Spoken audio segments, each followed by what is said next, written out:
when he was matched against Garry Kasparov, the Russian considered by many to be the greatest ever. And how did Magnus prepare? By reading up. Kasparov kept the 13-year-old kid waiting for half an hour, and when he did arrive, he didn't even say hello. It was speed chess, the Formula One of the sport, a race against the clock. Kasparov started slow. Magnus started getting bored. I sat there for a few seconds and then I thought to myself, you know what, I don't know why he's thinking, but I know what my response is going to be anyway, so I'll just walk off and watch the other games. Kasparov had never played anyone so young, but he did not exude confidence or happiness, and he did not win. Magnus played him to a draw. It was a sensation. Kasparov left quickly. No nice game, kid. Nothing. How did Magnus react? Guess. He thought he had blown it. When I actually got the winning position, I had little time. I was nervous and I couldn't finish him off. Why were you nervous? I was playing Kasparov. I was intimidated. You were intimidated by playing the world champion when you were already 13 years old? Yeah, go figure. Welcome to this video, which is all about how to win at Forex trading and what we can learn from the game of chess. Now, chess is a great strategy game. Forex is a strategy game. And I think there's certain traits that good chess players have that are very, very applicable to Forex trading. And if you play chess, I think it's an advantage when you actually come to trade Forex. I'm just going to go through why as we go through the video. Now, in terms of the opening clip, that's a guy called Magnus Carlsen. He's the reigning world champion, probably the greatest chess player ever. And I really like that clip. I think it's a wonderful clip. And I really like that guy as well. I want to discuss him in a bit more detail a bit later in the video. But the first thing I want to focus on is the nature of the Forex markets and the nature of a game of chess. Now, in terms of chess, okay, if you actually were to work out that each player makes 4 moves, okay, each, how many possible different outcomes are there on the board where the pieces could be just after those moves? Well, the answer is 368 million. Now, what I'm trying to stress the point here is that each game of chess is subtly different, okay? Now, Forex markets are the same. While everything looks very orderly going backwards, it isn't actually as orderly as traders think it is. There's no science there. You have human opponents on the other side, just like you do in a game of chess. You can never really predict what is going to happen. But of course you can win. And that is by, if you know the rules of the game, you react to what you see. Okay? Now most traders refuse to actually do this. They don't want to think for themselves. And they basically want to delegate responsibility to others. I've said this numerous times, be it some ridiculous mechanical system or a tip from someone else. Traders don't like accepting responsibility. Why? Because they don't like dealing with uncertainty. And if you play chess, that is what you are there doing. You're dealing with uncertainty, and you just basically act in a way that reacts to what you see. And chess is a very simple game once you know the rules. Forex is a simple game as well, but you must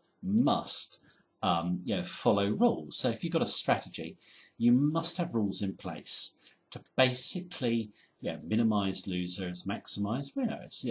That should just be really common sense. But most Forex traders, unfortunately, it isn't, and they lose. Now, I think with a game of chess, you're very much focused on the reality of what you see on the board. There's no opinions coming in, okay, telling you what to do. Just focused on the board. Forex trading is a little bit different. Traders get distracted from what they see because they're listening to news stories, taking tips from friends, etc., etc. You've got to see the reality. And the reality is what you see on a price chart. Opinions don't matter from other people. The only person's opinion that matters is actually your own. So chess players tend to be very, very focused on the reality. They're also always thinking ahead. Okay, that's what you do in Forex. You need to be thinking, what is going to happen next? Okay, yeah, you're dealing with human opponents, and that's just simply what you have to do. All great chess players quickly become aware of their weaknesses and move to minimize them. And Forex traders could learn from this. And you get a lot of Forex traders and you never ever focus on their weaknesses. And they think that they'll just take care of themselves. And they don't. You really must be aware of your trading personality, your weaknesses, put rules in place to basically minimize and negate those weaknesses. Now, a game of chess is all about defense. You're defending your king, and you're also attacking. So you're very aware there's a time to attack and a time to defend. And I think most Forex traders like to be on the attack too much, and that they're never thinking enough about the downsides of what they might be doing, and they end up blowing up their accounts.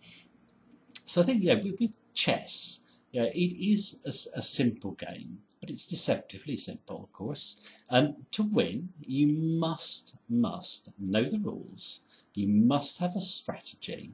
You must react, and you must be very, very focused, not just on what you see, but what also might happen next. So I think the lessons that we can really learn from a game of chess in terms of achieving Forex trading success. Now, when I was speaking earlier, I said about I really like Magnus Carlsen. Why do I like him? Well, if you look at that video, he's terrifically confident, even as a 13-year-old kid. When he's speaking at the end, he's not cocky when he said he missed the opportunity to finish Kasparov off. He's just basically saying the reality of how it was for him. He's not cocky, he's not arrogant. He's quite a humble guy, actually. But you can see that sort of clip there. He's a very likable guy. He might be the greatest chess player of all, but you can't help but like him. And I think humility is one thing that Forex traders need to learn. A lot of them. I was reading on a forum today. This guy said, "I'm going to beat the hell out of the market today," and I've made $1,000 yesterday. It really is not the way to behave. You have to respect your opponent, which is the market, but you must also have total belief in yourself and your ability, which comes from your trading strategy, which you develop, which has an edge. It can be very simple. You then have confidence in it because you understand it, and you gain self-belief over time. Like I said, there's a learning curve when you first come to trade. And that is the video for today. But what I'm going to do is I'm going to finish off with what I think is the most amazing things I've ever seen of how someone is using their human brain in a way I just cannot quite comprehend. I find it truly extraordinary. And it's Magnus Carlsen again. When he's asked about it, just look at his reaction. Okay, thank you for watching this video today. I'll speak to you soon. Take care. Have a good day. Just look at what he's doing. Competing against 10 players simultaneously. That in itself is not extraordinary, but Magnus cannot see the boards. He's facing the other way. So he has to keep track of the positions of 320 pieces blind.